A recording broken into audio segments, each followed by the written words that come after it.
তবে যে সন্ন্যাস এই কথাটা বলেছে, আমি বলছি হুমায়ুন কবিরের মাথাটা নেবার জন্য আপনি মুর্শিদাবাদে যান।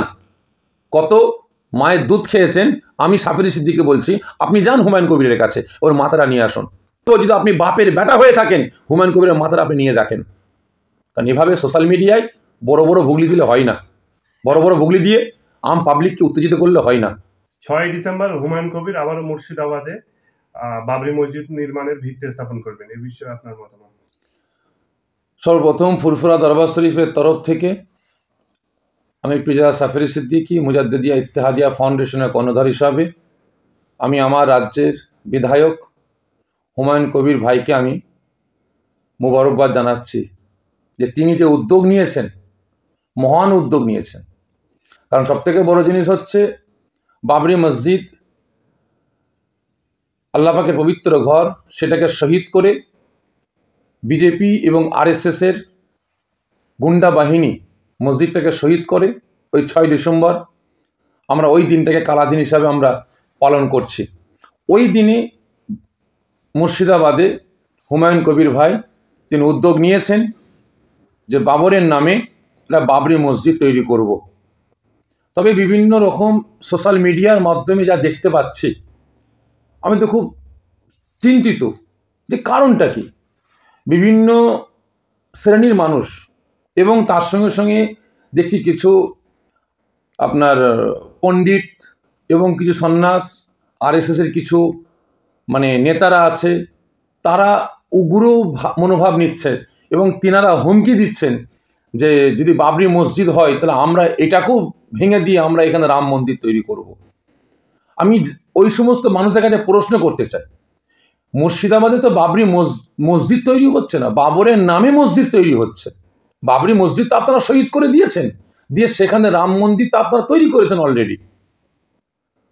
তা আজকে যদি মুর্শিদাবাদে বাবরের নামে মসজিদ তৈরি হয়, আপনাদের জ্বালাটা কোথায়, আপনাদের অসুবিধাটা কোথায়, কারণটা কি আপনাদের এত জ্বালার?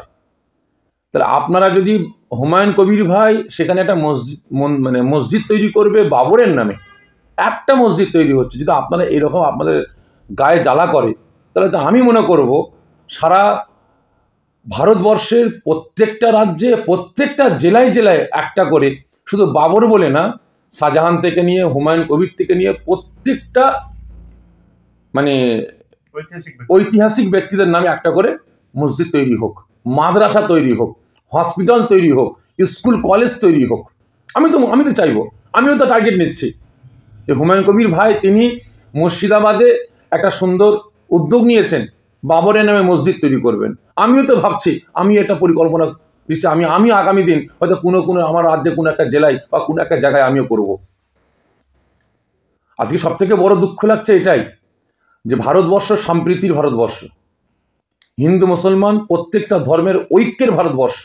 আজকে ভারতবর্ষ থেকে ইংরেজের শাসন, শোষণ, অত্যাচার, নির্যাতন থেকে বাঁচার জন্য আজকে হিন্দু মুসলমান কাঁধে কাঁধ হাতে হাত মিলিয়ে ইংরেজ সরকারকে তাড়িয়েছে। আজকে সেই ভারতবর্ষে একের পর এক মসজিদগুলোকে, মাদ্রাসাগুলোকে, কবরস্থানগুলোকে এই বিজেপির কিছু মন্ত্রীরা, কিছু বিজেপির আমলারা আজকে তারা শহীদ করে বেড়াচ্ছে। বাবরি মসজিদ শহীদ করে রাম মন্দির তৈরি করেছে, তাদের মনে শান্তি হলো না। এখন জ্ঞানপাপী মসজিদকে নিয়ে ধরেছে, একের পর এক ইউপি থেকে নিয়ে আসাম থেকে নিয়ে হাজার হাজার মসজিদ, মাদ্রাসা, কবরস্থান, মক্তব, ঈদগাহ শহীদ করছে, তাতেও তারা শান্তি পেল না। এখন আইন পাস করে, বিল পাস করে সারা ভারতের মাটি থেকে মসজিদ, মাদ্রাসা, খানকা, ঈদগাহ, কবরস্থান, ওয়াকাফ টোটাল সম্পদ তারা হরণ করার চক্রান্ত শুরু করেছে। আমরা দেখছি বিভিন্ন রাজ্য থেকে হুমায়ুন কবির যখন থেকে বললেন যে মুর্শিদাবাদে বাবরি মসজিদের ভিত্তি স্থাপন হবে, তখন থেকেই সাধু সন্ন্যাসী, বিশেষত হিন্দু সম্প্রদায়ের কিছু সন্ন্যাসীরা তারা বলছে যে হুমায়ুন কবিরের মাথা কেটে আনতে পারলে 1 কোটি টাকা দেব। কিন্তু কোনো মুসলমান যদি এই রকম ভাবে রাম মন্দির যে তৈরি করেছে বা ভিত্তি স্থাপন করেছে, তার দেখেন সব থেকে বড় জিনিস হচ্ছে যখন যোগী আদিত্যনাথ যখন মুখ্যমন্ত্রী হবার পর থেকে একের পর এক যে সমস্ত মুসলমান নাম ছিল, যে সমস্ত মুসলমানদের গন্ধ ছিল, আগেকারের রাজা বাদশারা যে সমস্ত নামগুলো দিয়েছিলেন, যেমন এলাহাবাদ, বিভিন্ন নাম, তানারা স্টেশন থেকে নিয়ে এলাকার নাম, গ্রামের নাম সব তো পরিবর্তন করেছে, সব পরিবর্তন করেছে। কই কটা মুসলমান সেখানে গিয়ে আন্দোলন প্রতিবাদ করেছে? আর তখন যখন এই সমস্ত মুসলমান গন্ধ যে সমস্ত জায়গায় ছিল সেই নামগুলো যখন বাদ দেওয়া হচ্ছে, তখন এই সন্ন্যাসগুলো তানারা প্রতিবাদ করলেন না কেন? তানারা কোথায় ছিলেন? ঘুমিয়েছিলেন। আজকে বাবর একজন, তিনি আমাদের কাছে একজন সম্মানীয় ব্যক্তি, একজন বিশিষ্ট ব্যক্তি। তাহলে আমরা যদি বাবরের নামে একটা কেন একাধিক যদি মসজিদ করি, একাধিক মাদ্রাসা করি, আজকে শাহজাহান আমাদের কাছে বিশিষ্ট ব্যক্তি, তিনার নামে একাধিক মসজিদ তৈরি করি, একাধিক মাদ্রাসা তৈরি করি, একাধিক হসপিটাল তৈরি করি, তাহলে আপনাদের অত গায়ে জ্বালা বাঁধছে কেন? আপনারা তো আমাদের মসজিদ শহীদ করে আপনার রাম মন্দির তৈরি করেছেন। আমরা তো রাস্তায় নামিনি, আমরা তো প্রতিবাদ করিনি। আজকে আমার দেশের প্রধানমন্ত্রী যে চেয়ার, ওই চেয়ারটায় বসার কথা কার? নিরপেক্ষ মানুষ যিনি ওই চেয়ারে বসবেন, তিনাকে হিন্দু মুসলমান প্রত্যেকটা ধর্মের মানুষকে নিয়ে চলতে হবে, প্রত্যেকটা ধর্মের মানুষকে এক নজরে দেখতে হবে। কিন্তু আমরা আশা করিনি যে বাবরি মসজিদ শহীদ করে রাম মন্দির তৈরি হয়েছে, সেখানে উদ্বোধন করবে কে?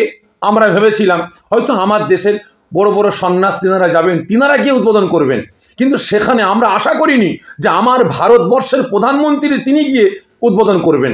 ঠিক আছে, করেছেন তেনার ধর্মীয় আচরণ। তারপরে আমরা দেখলাম আমার রাজ্যের মুখ্যমন্ত্রী তিনি জনগণের টাকা নিয়ে, সরকারি টাকা দিয়ে, সরকারি সম্পদের উপরে দীঘাতে একটা বিরাট বড় জগন্নাথ মন্দির করলেন। আমরা ভাবলাম হয়তো যেহেতু মুখ্যমন্ত্রীর চেয়ারটা প্রত্যেকটা ধর্মের মানুষকে সমান নজরে দেখবে, কিন্তু তিনি কি করলেন? তিনার ধর্মীয় আচরণটাকে টেনে নিয়ে দীঘাতে একটা জগন্নাথ মন্দির তৈরি করলেন। আমরা ভেবেছিলাম সেখানে হয়তো আমার রাজ্যের বড় বড় মনীষীরা গিয়ে সেখানে গিয়ে উদ্বোধন করবেন, কিন্তু উদ্বোধন করলো কে? আমার রাজ্যের মুখ্যমন্ত্রী। এবং তিনি আরও ঘোষণা দিলেন কলকাতা রাজারহাটে ইকো পার্কের পাশে দুর্গাঙ্গন বানাবেন। আবার তিনি ঘোষণা দিলেন কি? শিব মহাকাল আর একটা মন্দির তৈরি করবেন। তাহলে আমার রাজ্যের মুখ্যমন্ত্রী যদি তিনি একের পর এক মন্দির তৈরি করে শিলান্যাস করতে পারেন, উদ্বোধন করতে পারেন, আমার দেশের প্রধানমন্ত্রী যদি মসজিদ শহীদ করে রাম মন্দির তৈরি করে উদ্বোধন করতে পারেন, তাহলে আমার দেশের, আমার রাজ্যের এত বড় বড় নেতা আছে, মন্ত্রী আছে, এমপি আছে, এমএলএ আছে, তাহলে তানারা কেন মসজিদ তৈরি করতে পারবেন না? তানারা কেন মাদ্রাসা তৈরি করতে পারবেন না? তানারা কেন মক্তব তৈরি করতে পারবেন না? তিনারা কেন হসপিটাল তৈরি করতে পারবেন না? যদি কোনো মুসলমান করতে যায় মসজিদ, তাহলে এত বাধাটা আসছে কেন? আমার রাজ্যের মুখ্যমন্ত্রী একের পর এক মন্দির তৈরি করে উদ্বোধন করলেন, আরো মন্দির তৈরি করে ঘোষণা দিলেন। আমরা তো পশ্চিমবাংলার মুসলমান, তো আমরা কেউ বাধা দিইনি, আমরা তো কেউ বলিনি যে ওখানে মুখ্যমন্ত্রী এই কাজ করছে আমরা করতে দেবো না, যে উদ্বোধন করবে তার আপনার মাথার দাম এত কোটি টাকা, আমরা তো কেউ ঘোষণা দিইনি। তাহলে আজকে আপনাদের গায়ে এত জ্বালা বাঁধছে কেন? তাহলে আপনারা কি চাইছেন যে ভারত থেকে মুসলমানদের উচ্ছেদ করে দিয়ে পরিকল্পনা করে আপনারা হিন্দু রাষ্ট্র ঘোষণা করবেন? আর সেই প্ল্যানে আপনারা যাচ্ছেন।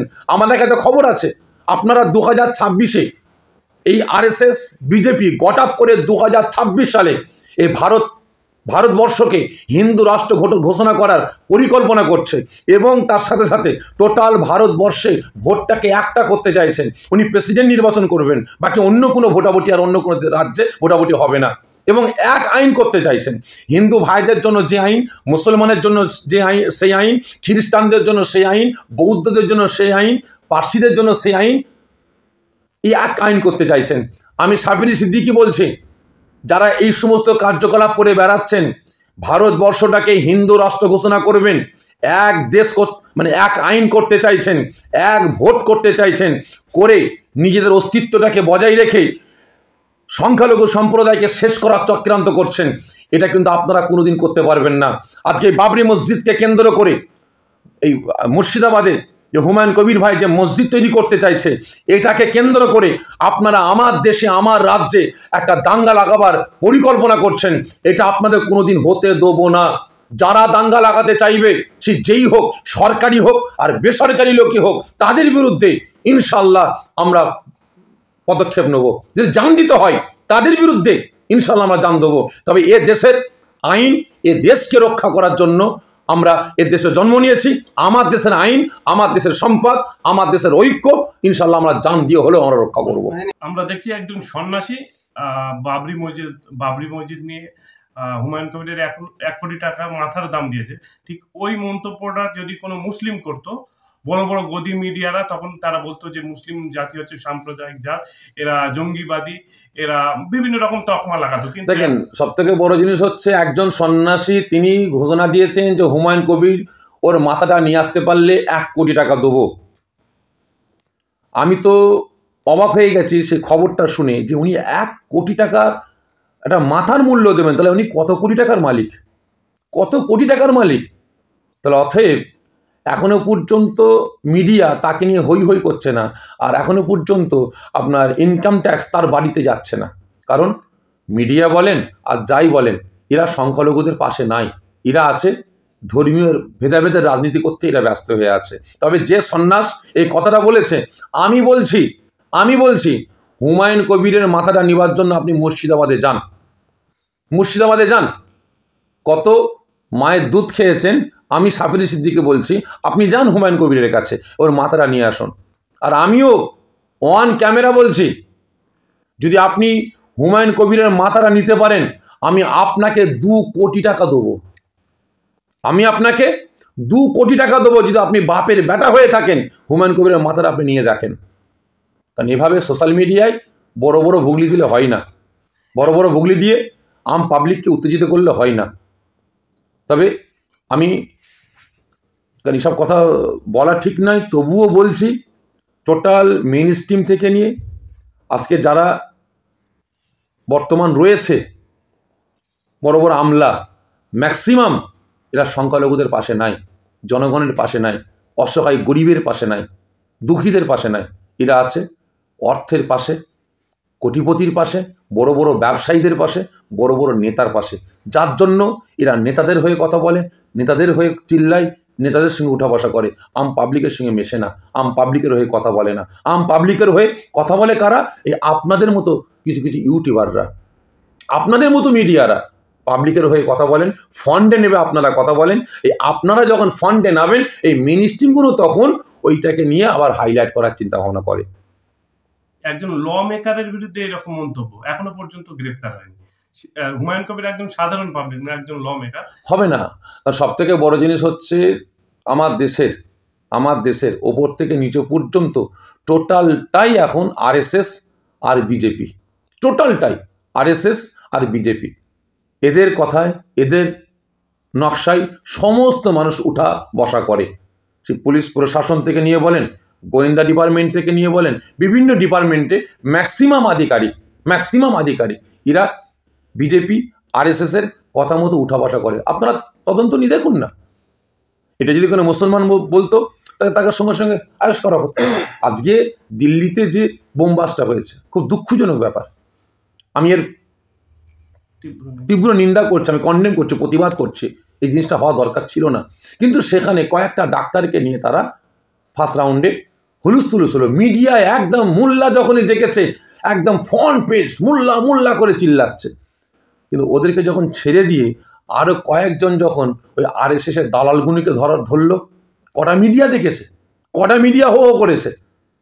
কারণ টোটাল ভারতবর্ষে বিভিন্ন রাজ্যে হিন্দু মুসলমানের যে সম্পর্কটা, এটাকে ধ্বংস করার জন্য আরএসএসের কিছু মাথা এরা উঠে পড়ে লেগেছে।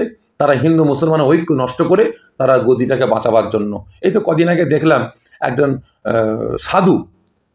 সাধু কি ধর্মীয় নেতা হয়েছে এরা জানি না, এরা কোন মানে ধর্মের শিক্ষা এরা অর্জন করেছে জানি না।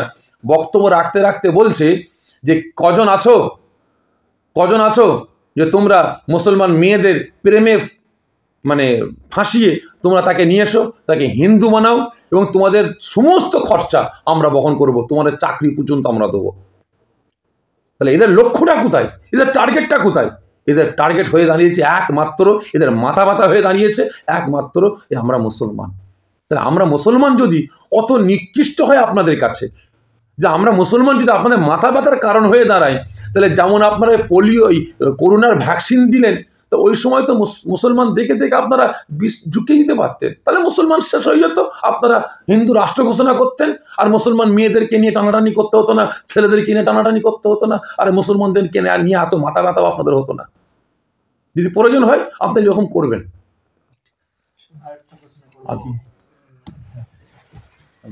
কি বলো? এটা কেটে দেখি।